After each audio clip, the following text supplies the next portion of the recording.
pamilyang bumabaybay sa Mapalad Road, Nueva Ecija. Kalunos-lunos ang sinapit matapos bumangga sa kasalubong na motor.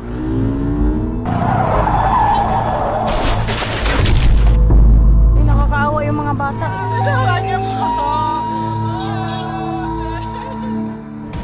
Makalipas ang 10 minuto, dumating ang ambulansya ng barangay.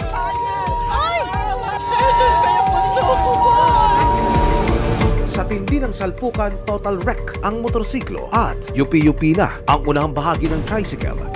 Agad na isinugod sa ospital ang 3 anak ni Myla na sina Bunjoy, KL at Mikmik at ang kanyang asawa.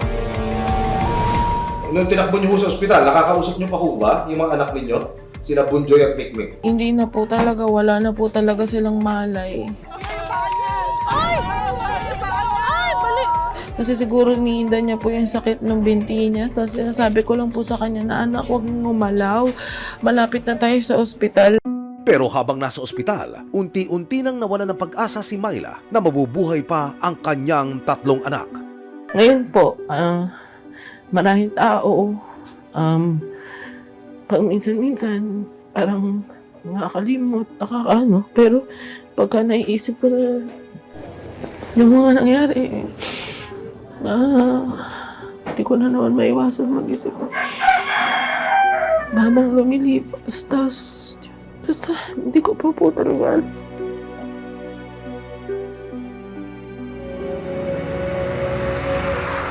Tatlong araw matapos ang insidente, nahanap ng resibo ang lalaking unang rumisponde at tumulong sa mga biktima. Ipinakita niya ang yupi-yuping motor at tricycle na nagsalpukan. Ito po yung motor na sinakyan nung 3 namatay, ma'am. Tapos yung tatay na driver ng motor. Ito yung motor nung sinabing kabanggaan nung tricycle. Nung nakita ko ito, halos buwal na buwal siya na ano talaga siya, ma'am. Makikita mo talaga siya na alam mo hindi mabubuhay yung tao sa sitwasyon niya ng motor. Ayon sa barangay tanod na si Edgar, buhay pa raw nang itinakbo nila sa ospital ang mga bata. May nakuha ako dito na isa na dagan-dagan pa nung kuya.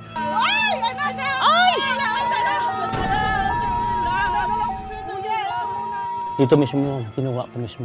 Tapos dinala ko doon sa ambulance. Nakahiga na lang sila sa flooring ng ambulance dahil nga wala naman akong pumapasok sa isip ko. May save lang sana yung mga bata.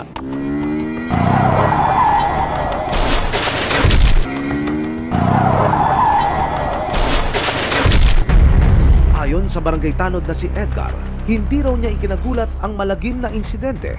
Nitong buwan lang, halos mga 3 aksident ang nangyari. Ayon naman sa isang residenteng nakatira sa gilid ng Mapalad Road, nasaksihan niya ang aksidenteng nangyari sa pamilya ni Myla. May dumaan sa akin na malaking sasakyan. Umikot akong ganon, pag-ikot kong ganon, pok! Ika na kagad banda dito. Ang lakas ng impact ng pok. December 2017, nandiyan na po kami. Unang salta din po namin dyan, dito may aksidente din, luwa ang mata. Area po talaga to, itong road na to.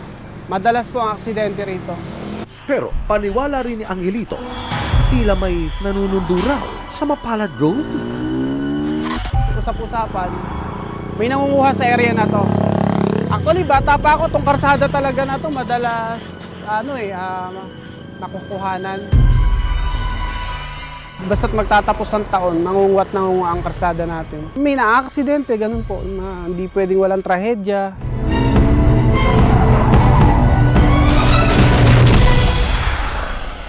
Nakakuha ko kami ng dokumento mula sa PNP Santa Rosa, Nueva Ecija, kung saan makikita ang papataas na kaso ng mga vehicular accident sa Mapalad Road. Noong 2023, 10 ang naitalang road accident sa lugar at hindi pa matatapos ang taong ito. 15 kaso na ang nangyaring aksidente sa parehong lugar. Para sa Santa Rosa Police, nakababahala na raw ang dalas ng aksidente sa Mapalad Road. Dahil po siguro to sa madilim po nito yung part na to, tapos pababa siya. Hindi siya makikita agad, ma'am, kung papunta ron o papunta rito. Medyo blind po kasi, ma'am, doon, mataas, tapos pababa po dito.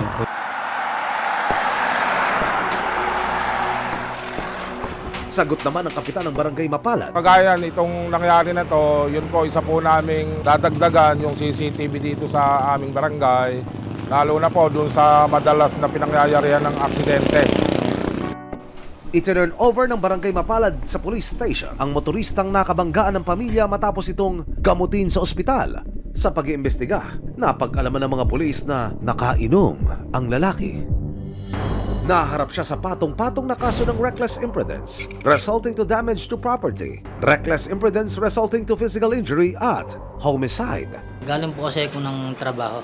Ngayon po, medyo nagkaayaan pong mag-inom. Pero hindi naman po yung lasingan na ano. Yung tricycle po na pasalubong ko, kinuha niya po yung lane ko. Ang ginawa ko naman po ngayon, umasog ako sa lane niya pero inabot pa rin po niya ako. Bago magtapos ang panayam, kinuha ng suspect ang pagkakataon na humingi ng tawad kay Myla. Sana nga po mapatawad po nila ako at hindi ko naman din po agustuhan yung nangyari. At humihingi po ako ng sorry.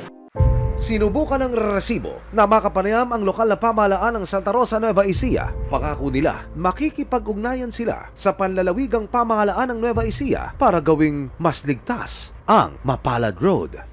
Pagka kasi kalsada ni provincial road, kailangan ipagkikaalaman namin yan sa provincial. Baka mayroon silang mga project dyan, maiwasan natin yung duplication para hindi masaya yung pondo ng gobyerno. Palipasin lang muna namin itong bagyo kasi kahit na ipaalam namin ito, tingin ko hindi ka agad ma-actionan. Makipag-ugnayan kami rito sa Kapitolyo. Ang tanging hiling ngayon ni Myla, makalabas ng buhay ang kanyang asawa mula sa ospital. Gusto ko po kasi talaga siyang ilaban.